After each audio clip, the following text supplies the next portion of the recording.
Hello students, my name is Jyoti. आज हम class 10 की एक्सरसाइज 1.4 का इंट्रोडक्शन देखेंगे। देखो, हमें क्या करना है। सबसे पहले इसमें है revisiting rational number and their decimal expansion. हमें रैशनल नंबर को फिर से देखना है, रैशनल नंबर क्या होते हैं और उनके डेसिमल एक्सपेंशंस भी देखेंगे हम। ठीक है, तो उससे पहले हम रैशनल नंबर को एक बार रिकॉल कर लेते हैं। 9th क्लास में बहुत अच्छे से देख के आए, लेकिन एक बार फिर से हम इसको रिकॉल कर लेते हैं। तो चलो देखते हैं। देखिए, रैशनल नंबर्स, रैशनल नंबर क्या होते हैं? जो पी बाय क्यू की फॉर्म में होते हैं, है ना। और पी और क्यू हमारे क्या होते हैं? इंटीजर्स होते हैं। क्या होते हैं? इंटीजर। और where Q is not equal to 0, rational number की डेफिनेशन होती है। और क्या होता है रैशनल नंबर? रैशनल नंबर में दो चीजें और आती हैं, टर्मिनेटिंग और नॉन टर्मिनेटिंग रिपीटिंग। टर्मिनेटिंग क्या होगा? जिसका रिमाइंडर होगा 0। क्या होगा? 0 रिमाइंडर होगा। जैसे एक देखते हैं एग्जाम्पल, जैसे ये वाला देखते हैं डिवाइड करके, तो पॉइंट लगा लेते हैं। ये क्या आएगा? 2 5 जा 10, तो रिमाइंडर कितना आ गया? 0। तो मैंने क्या किया, मैंने क्या लिखा? 1/2 को मैं क्या लिख सकती हूँ? 0.5। मैंने क्या कहा है कि जो 1/2 क्या है? पी बाय क्यू फॉर्म है। कैसी फॉर्म है? P by Q. ये रैशनल नंबर है।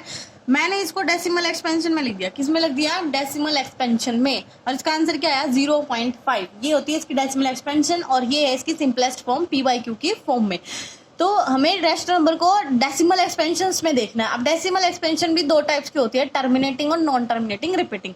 टर्मिनेटिंग वो होंगे जिनका रिमाइंडर 0 हो जाएगा। डेसिमल में तो आंसर आएगा, लेकिन रिमाइंडर क्या होगा? 0 होगा। जो मतलब कंप्लीट डिवाइड हो जाए वो होगा टर्मिनेटिंग। और नॉन टर्मिनेटिंग रिपीटिंग क्या होगा? जो जिसका रिमाइंडर 0 ना आए और जो रिपीट भी हो, मतलब बार बार वही आंसर आता रहे। जैसे ये एग्जांपल देखो, 1.121212 बार बार रिपीट हो रहा है। क्या हो रहा है? रिपीट हो रहा है। तो मैं इसको लिख सकती हूँ 1.12 पे बार। भाई बार उसी पे लगाता है जो नंबर रिपीट हो रहा है। ये नंबर बार बार रिपीट हो रहा है।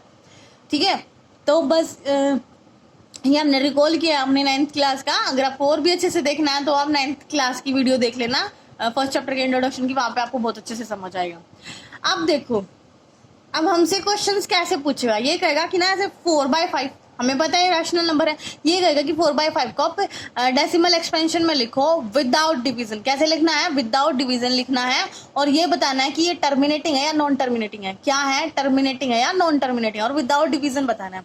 आप सोचोगे कि विदाउट डिवीजन तो हम कैसे बता सकते हैं? कैसे बताएंगे? फिर डिवाइड करके बताते हैं हम तो कि वो टर्मिनेटिंग हो या नॉन टर्मिनेटिंग। विदाउट डिवीजन कैसे होता है? इस ऐसे क्वेश्चंस को करने के लिए हमें एक थ्योरम की जरूरत है जो हमारी बहुत हेल्प करेगी। वो है ये theorem, let x be a rational number whose decimal expansion terminate, then x can be expressed in the form of p by q, where p and q are co-prime and prime factorization is the form of। देखो ये क्या कह रहा है, कोई भी rational number है अगर हम उसको डेसिमल एक्सपेंशन में लिख रहे हैं तो वो टर्मिनेट होगा। कब टर्मिनेट होगा? अगर उसका जो क्यू है ना, क्यू किस फॉर्म में हो? 2n और 5n। अगर उसका क्यू 2n और 5m की फॉर्म में होगा तभी वो रैशनल नंबर क्या होगा? टर्मिनेट होगा। अगर ये वाली फॉर्म नहीं है तो वो नॉन टर्मिनेट होगा। ये वाली फॉर्म है तो टर्मिनेट होगा, और अगर ये फॉर्म नहीं है तो वो नॉन टर्मिनेट होगा। जैसे यहाँ देखो, डेसिमल एक्सपेंशन टर्मिनेटिंग कब होगा? जब क्यू किस फॉर्म में होगा? 2n और 5m, वेयर n और m क्या होंगे? Whole number. भाई ये जो n और m है ना, ये दोनों क्या है? होल नंबर होंगे। होल नंबर का मतलब है इनकी पावर 0 भी हो सकती है ना। 1 2 3 ये सब भी होंगे, हो सकते हैं, लेकिन 0 भी हो सकती है। होल नंबर में 0 आता है तो 0 भी हो सकती है। ठीक है, और एन और जरूरी नहीं कि इन दोनों की पावर सेम हो, अलग अलग भी हो सकती है। ठीक है, और फिर इसने कहा कि decimal expansion non terminating repeating का कैसे पता चलेगा? अगर भाई वो क्यू की फॉर्म 2n 5m की फॉर्म में नहीं है तो वो क्या होगा? नॉन टर्मिनेटिंग और रिपीटिंग होगा। ठीक है, आई होप आपको ये समझ आया होगा। अब हम इस क्वेश्चन पे आते हैं। फिर से ये वाला क्वेश्चन था 4/5 को हमें लिखना था ना कि टर्मिनेटिंग है क्या नॉन टर्मिनेटिंग है। तो देखो 4/5 है। 5 क्या है? 5 को मैं क्या लिखती हूँ? 5 की पावर 1। अगर मैं 5 की पावर 1 करूंगी तो यही आएगा। अब इसने कहा था कि भाई क्यू की क्या होनी चाहिए? क्यू की क्या प्रॉपर्टी है? प्रॉपर्टी क्या क्यू की? कि 2 की पावर n और 5 की पावर m, ये इसकी एक ऐसी प्रॉपर्टी आनी चाहिए। किसकी? क्यू की आनी चाहिए। ऐसे ही बोला ना इसने हमारी थ्योरम में। तो देखो ये तो हमारे पास क्या है? 4/5 की पावर 1 है, इसमें 2 तो नहीं है ना। तो देखो मैं यहाँ पे लिखूंगी, देखो यहाँ पे एक तो है ना, क्या है? एक तो है। अब देखो एक किसके इक्वल लिख सकती हूँ मैं? 2 raised to the power 0। Answer हमें वापस क्या देता है? 1 ही देता है ना। तो भाई किसी भी नंबर की पावर 0 आंसर क्या देता है, 1 देता है। तो मैं यही लिखूंगी इस 1 की जगह पे। देखो कैसे लिखेंगे, 4/5 की पावर 1 है और 2 की पावर 0। मैंने 1 की जगह लिख लिया 2 की पावर 0। अब देखो ये फॉर्म कैसी आ गई, 2 की कुछ पावर है और 5 की भी कुछ पावर है, क्योंकि प्रॉपर्टी सेटिस्फाई हो रही ना, तो ये कैसा होगा, टर्मिनेटिंग होगा। कैसा होगा, टर्मिनेटिंग होगा। देखो हमने बिना डिवाइड किए बता दिया कि ये टर्मिनेटिंग है या नॉन टर्मिनेट है। अगर आपको प्रॉपर्टी अच्छे से समझ आ गई ना, तो आप कुछ सेकंड लगाओगे और तभी बता दोगे ये टर्मिनेटिंग है या नॉन टर्मिनेटिंग है। अभी आप समझ रहे हो, ध्यान से समझो, अच्छे से समझ आएगा तो बहुत इजीली क्वेश्चन कर पाओगे ये सारे। देखो मैंने कहा था कि इस बात से कोई फर्क नहीं पड़ता कि दोनों की पावर सेम है या नहीं है, पावर दोनों बेशक की अलग हो, बस ये देखना है कि वो इस फॉर्म में है या नहीं है। इस फॉर्म में है तो वो क्या है, टर्मिनेटिंग है। अब हम कुछ और इसके एग्जाम्पल्स लेते हैं, ठीक है, क्योंकि अब एक एक क्वेश्चन से तो हमें समझ आएगा नहीं, तो हम कुछ और एग्जाम्पल्स लेते हैं। इसका एक एग्जाम्पल ले लेती हूँ मैं, अभी मैं एक बार देख लेती हूँ।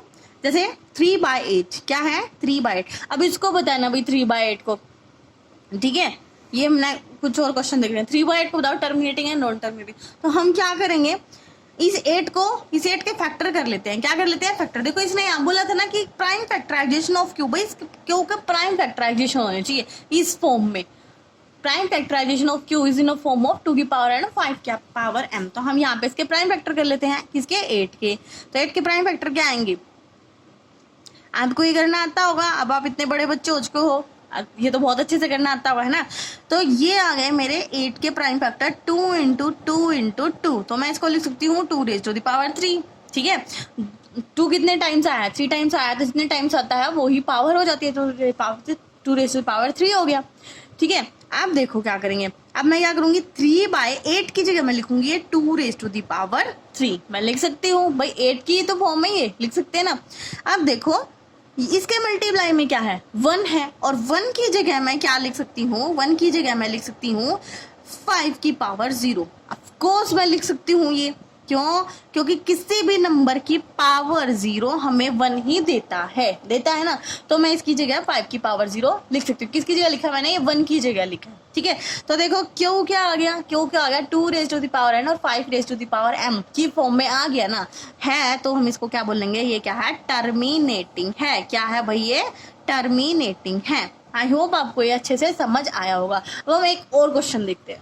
अब मैंने कुछ क्वेश्चंस लिखे हैं, इनको बारी बारी करेंगे। जैसे इसको देखो, फर्स्ट को पहले तो 125 जो नीचे के हुआ उसके प्राइम फैक्टर कर लेते हैं। तो चलो फैक्टर करके देखो, इसके क्या आएंगे, इसके फैक्टर आएंगे 2 5 फिर 5 पे जाएगा, फिर 5 1 जा 5। जब तक नहीं रुकते तब तक 1 नहीं आता, ठीक है। तो यहाँ पे क्या आ गए, 125 को हम क्या लिख सकते हैं, 5 क्रॉस 5 क्रॉस 5। ये आ गया 5⁻3। तो मैं 1 to 5 को लिख सकती हूँ 5⁻3। आई होप आपको अच्छे से दिखाई दे रहा होगा। अब देखो 13/1 to 5 की जगह मैं लिखूंगी 5⁻3 लिख सकती हूँ मैं। अब इसके मल्टीप्लाई में 1 तो कर ही सकते हैं भाई, 1 तो सबके साथ ही मल्टीप्लाई होता है। तो मैं इस 1 की जगह लिखूंगी, क्या लिखूंगी, चलो नेक्स्ट लाइन में लिख देती हूँ। यहाँ पे बहुत और अच्छे से बता लेते हैं, फिर नेक्स्ट जो क्वेश्चन आएंगे उन पर डायरेक्ट लिखेंगे। अब मैं यहाँ पे क्या लिख सकती हूँ, 2⁻0। किसी भी नंबर की पावर 0 वो हमें 1 ही देता है। तो होगी नीचे वाला क्या हो गया, 2⁻n और 5⁻m की फॉर्म में हो गया। तो इसको हम क्या कहेंगे, ये है टर्मिनेटिंग। क्या है, टर्मिनेटिंग। आपको ऐसे कंप्लीट लिखना है कि Q is in the form of Q⁻n और 5⁻m has it is a terminating, ठीक है, कंप्लीट लिखना। अब इसको देखते हैं, ये 7/80 है। 80 के पहले फैक्टर कर लेते हैं भाई, क्या आएंगे, 4 0 2 0 2 10 2 5 और 5। तो 80 के फैक्टर आ गए 2 क्रॉस 2 क्रॉस 2 क्रॉस 2 क्रॉस 5। भाई मेरी राइटिंग पे ज्यादा मत जाना, ठीक है, आपको राइटिंग से क्या है, आपको समझ आना चाहिए, ठीक है। तो देखो 80 को मैं क्या लिख सकती हूँ, 2 कितनी बार आया, 4 टाइम्स आया। तो क्या लिखेंगे, 2⁻4 इंटू 5 की पावर कितनी है, 1 है। 5 एक बार आया तो 5 की पावर 1 हो गई। तो यहाँ पे देखो 7/80 की जगह लिखूंगी मैं 2⁻4 इंटू 5⁻1। अब यहाँ पे तो हमें वो इसकी पावर 0 लिखने की भी जरूरत नहीं है ना, क्योंकि भाई दोनों इस फॉर्म में है तो मैं इसको क्या कहूंगी, ये भी क्या है, टर्मिनेटिंग है। क्या है ये, टर्मिनेटिंग है। अब लास्ट देखो ये वाला 1/7, 1/7 को क्या लिख सकते हैं, 1/7 तो 1/7 ही रहेगा। अब कुछ बच्चे सोच रहे होंगे कि मैम इसके मल्टीप्लाई में 1 और 1 कर सकते हैं, कर सकते हैं। फिर मैम इस 1 की जगह हम लिख सकते हैं 2 की पावर 0 और 5 की पावर 0, ये भी लिख सकते हैं। तो मैम अब ये टर्मिनेटिंग नहीं हुआ, ये टर्मिनेटिंग अब नहीं हुआ। मैंने क्या कहा है, ये टर्मिनेटिंग नहीं हुआ। क्यों नहीं हुआ, क्यों, जो हमारी थ्योरम है उस हमारी थ्योरम क्या कह रही है, हमारी थ्योरम कह रही है भाई, हमारी थ्योरम ने कहा है कि क्यों 2 की पावर m और 5 की पावर में ही होना चाहिए, ओनली सिर्फ इसी फॉर्म में होना चाहिए। अगर इससे अलग कोई और फॉर्म है, कुछ भी इसके साथ मल्टीप्लाई हो रहा है, तो वो टर्मिनेटिंग नहीं होगा, वो हो जाएगा नॉन टर्मिनेटिंग। क्या हो जाएगा, नॉन टर्मिनेटिंग। तो इसलिए यहाँ पे ये दोनों तो है ही, लेकिन इसके साथ एक नया नंबर आ गया और इस नए नंबर की वजह से ये टर्मिनेटिंग नहीं होगा। तो हम लिखेंगे ये क्या है, नॉन टर्मिनेटिंग है। क्या है भाई, नॉन टर्मिनेटिंग है। अब इस क्वेश्चन से हमें बिल्कुल अच्छे से समझ आ गया कि क्यू की जो प्रॉपर्टी है ना, वो क्यू की प्रॉपर्टी जो क्यू है उसके फैक्टर सिर्फ 2 की पावर m और 5 की पावर m में ही होने चाहिए। अगर उससे अलग कोई भी नंबर है तो वो नॉन टर्मिनेटिंग हो जाएगा, और अगर सिर्फ ये 2 है तो वो टर्मिनेटिंग होगा। आई होप आपको ये क्वेश्चन बहुत अच्छे से समझ आए होंगे। अब हम आगे देखते हैं। अब भाई देखो इतना तो हो गया। अब हमारी एक्सरसाइज में ना एक टाइप के क्वेश्चन आते हैं, मैं वो और बता देती हूँ, फिर हमारा इंट्रोडक्शन कंप्लीट हो जाएगा और फिर उसके बाद हम एक्सरसाइज देखेंगे नेक्स्ट वीडियो में। अब देखना ये 17/8 है, ठीक है। अब मुझे इसको देखते ही पता तो चल गया कि ये टर्मिनेटिंग है। अब ये इस क्वेश्चन में ऐसे पूछ रहा है कि टर्मिनेटिंग तो है, वो पहले ही बता देगा कि 17/8 क्या है, 17/8 इज टर्मिनेटिंग। उसने पहले ही बता दिया कि ये क्या है, टर्मिनेटिंग है। तो मैम फिर बताना क्या रह गया, तो इसमें बताना ये है कि इसकी डेसिमल एक्सपेंशन लिखो। क्या लिखो, decimal expansion. 17/8 is terminating, express in decimal expansion. इसको भाई डेसिमल एक्सपेंशन में एक्सप्रेस करो, मतलब इसका आंसर बताओ क्या आएगा, ऐसे क्वेश्चन आएंगे हमारे। तो देखो क्या होगा। अब इसमें मेरा है 17/8, मैं इसको लिख सकती हूँ 17/2 की पावर 3। मैं अभी करके आई हूँ 8 के फैक्टर, तो मुझे पता है कि 2 की पावर 3 8 की जगह मैं लिख सकती हूँ। इतना हो गया। अब उसके बाद अब मेरी बात ध्यान से सुनो जो मैं कह रही हूँ। ये क्वेश्चन जब भी ऐसे क्वेश्चन आए ना कि डेसिमल एक्सपेंशन में लिखो, तो हमें क्या करना पड़ेगा, हमें 2 और 5 का पेयर क्रिएट करना पड़ेगा। क्या करना पड़ेगा, 2 और 5 का पेयर क्रिएट करना पड़ेगा, ठीक है। क्रिएट मतलब मैम हमें 2 और 5 के पेयर लेके आने पड़ेंगे। अब कैसे मैम, मैं इसके साथ मल्टीप्लाई में 1 है, मैं 5 की पावर 0 लिख लूँ तो पेयर नहीं बन जाएगा, नहीं भी। ऐसे पेयर का मतलब है एग्जैक्ट जितनी पावर 2 की है उतनी ही पावर 5 की होनी चाहिए, तभी इसको डेसिमल एक्सपेंशन में लिख सकते हैं। जैसे 2 की पावर 3 है तो मुझे यहाँ पे चाहिए 5 की पावर 3। अब हम एकदम से तो 5 की पावर 3 नहीं लिख सकते, ये तो कहाँ से ले आए, हम ऐसे तो नहीं लेके आ सकते ना। तो हम क्या करेंगे, जो नंबर हमने यहाँ लिखा है वही हम ऊपर लिखेंगे। क्या लिखेंगे, ऊपर लिखेंगे। 5 की पावर 3 मुझे नीचे चाहिए था, तो 5 की पावर 3 मैं ऊपर मल्टीप्लाई कर दूंगी, मतलब जो नंबर मुझे चाहिए उसी से मल्टीप्लाई करूंगी और उसी से डिवाइड कर दूंगी, तभी क्वेश्चन हो पाएगा। अब ये मत करना कि दोनों सेम सेम, मतलब इनको कट कर देते, कट कर देंगे तो फिर हमारा क्वेश्चन कैसे होगा, इसकी हेल्प से तो हमारा क्वेश्चन कंप्लीट होगा ना। तो देखो अब क्या होगा, 2 और 5 का पेयर बन गया ना। अब क्या होगा, 17 इंटू 5 की पावर 3 है, और यहाँ पे क्या आएगा भाई, यहाँ पे क्या आएगा, यहाँ पे एक प्रॉपर्टी होती थी हमारी, हम अपनी 9th क्लास में ही पढ़ लेते हैं, 8 9 में पढ़ने लग जाते हैं सब, कि बेस अलग अलग बेशक हो, लेकिन अगर पावर सेम है तो बेस की क्या हो जाती है, मल्टीप्लाई। अगर पावर सेम है तो बेस क्या हो जाते हैं, मल्टीप्लाई हो जाते हैं। तो ये लिखा जाएगा 2 इंटू 5 की पावर 3, तो ये लिखा जाएगा 17 इंटू, यहाँ पे 5 की पावर 3 का लिख लेती हूँ मैं, 1 2 5 होता है, और नीचे क्या हो जाएगा 10 की पावर 3 हो जाएगा। कितना हो जाएगा, 10 की पावर 3 हो गया। अब देखो नीचे 17 मल्टीप्लाई में 1 2 5 और नीचे क्या है 10 की पावर 3 का मतलब है 100।